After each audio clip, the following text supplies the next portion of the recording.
All right, well, trust you did well on your quizzes. We will be taking a look at those in our next lesson in here. So if these students don't know how they did yet either, how do you think you did? I think I got This is number 4. I got to a point. So hold on. But so number 4 maybe had a little bit of trouble. I Okay. think I got like a 90 something. All right, well, we'll take a look. Next thing in your notes, want to talk about those double angle identities. We saw them earlier, and we just said, well, we'll treat them like a sum and difference. And if I see, a 2 theta, well, theta plus theta. I see a 2 alpha, alpha plus alpha. But it'd be nice if there were a quicker, easier way to work than having to go through all of that. And that's what the double angle identities are really intended to do.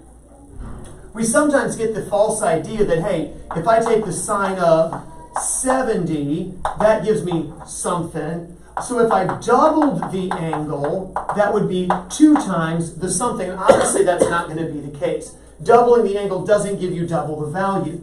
So what does happen if we double an angle? Well, first of all, let's consider the sine of 2 theta. If we thought of this as theta plus theta, and we actually looked at one of these, we have sine, cosine, cosine, sine, right? Sine theta, cosine theta, plus cosine theta, sine theta. But remember, the cosine theta, sine theta is the same thing as sine theta, cosine theta. So if you add one plus the other, it gives you 2 sine theta, cosine theta. And we're going to memorize that fact. That if you double the angle, you actually double the product of the sine and cosine. You don't double the sine, you double the product of sine and cosine together. If we were to have the cosine of 2, let's go with phi. Remember, if you thought of this as phi plus phi, it'd be cosine, cosine, sine, sine, sine. Cosine phi minus sine phi. Or cosine squared phi minus sine squared phi.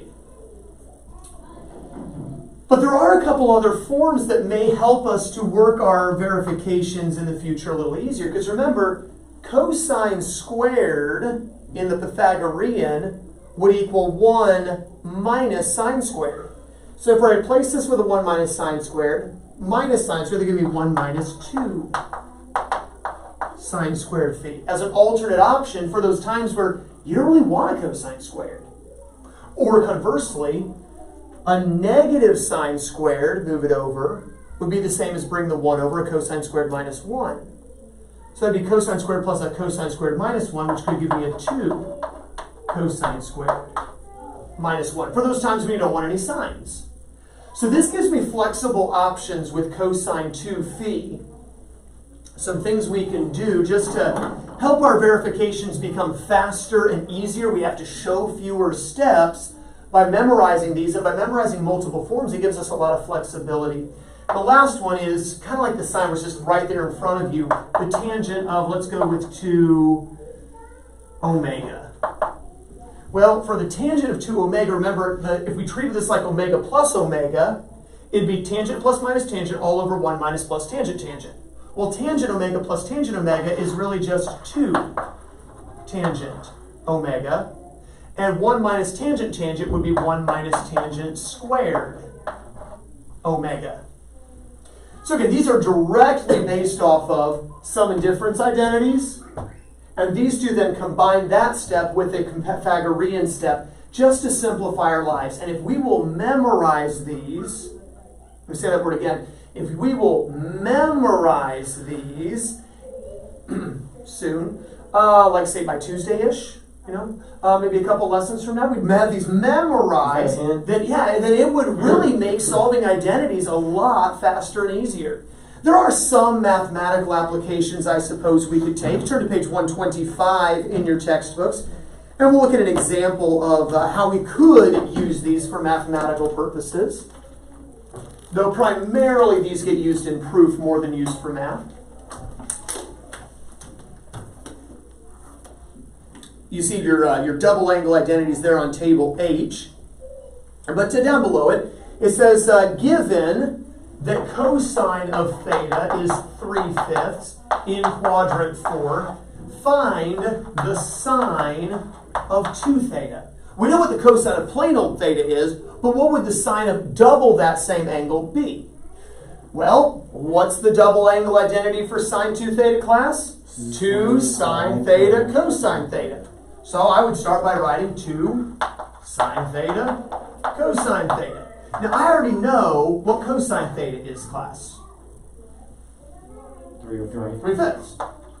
Adjacent over hypotenuse.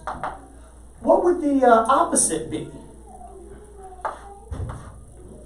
4. 4, 3, 4, 5, right triangle. So that means the sine would be 4 over 5, and 2 could be written 2 over 1. What is the sine of 2 theta? 8 over 5. Oh, 24. 24 25ths. Because we're multiplying, right? So that's the sine of 2 theta.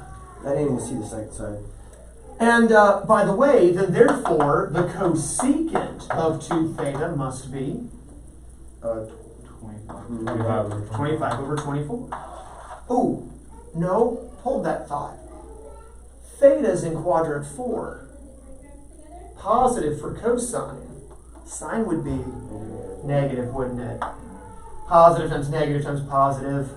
My bad. That should be a negative, which means cosecant would also be negative. Yeah. All right, let's consider the cosine of 2 theta. Now, there's a number of forms you could use here, class. We could use cosine squared theta minus sine squared theta, sorry. Again, we're going off the theta there. So cosine squared theta minus sine squared theta, or 1 minus 2 sine squared theta, or 2 cosine squared theta minus 1. It's really up to you. I'm just going to go with the main one. That's cosine squared minus sine squared. Cosine squared theta minus sine squared theta.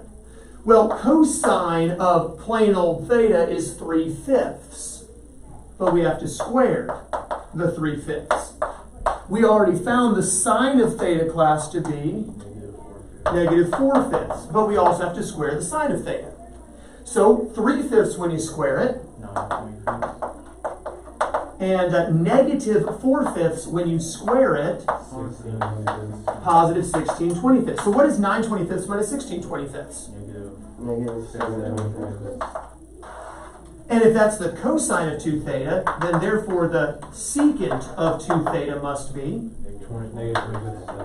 negative 25 over 7. Running out of room, so I'm going to go ahead and erase this part, but I'm not going to erase, well, actually, you're on page 125 anyway, so you can read directly off the page. Let's find the tangent of 2 theta. And for tangent 2 theta, read the double angle identity with me. 2 tangent theta over 1 minus tangent squared theta. Well, what is the tangent, opposite over adjacent, of theta? 4 over 3, but it's in quadrant 4, remember, theta is, so negative. And I'm going to write the 2 as a 2 over 1. Then we have a 1 minus, and it's the same negative 4/3, but this time it's going to be squared. Well, what do you get when you square a negative 4/3? 16 ninths. How should I probably rewrite my 1 here? How about 9 ninths?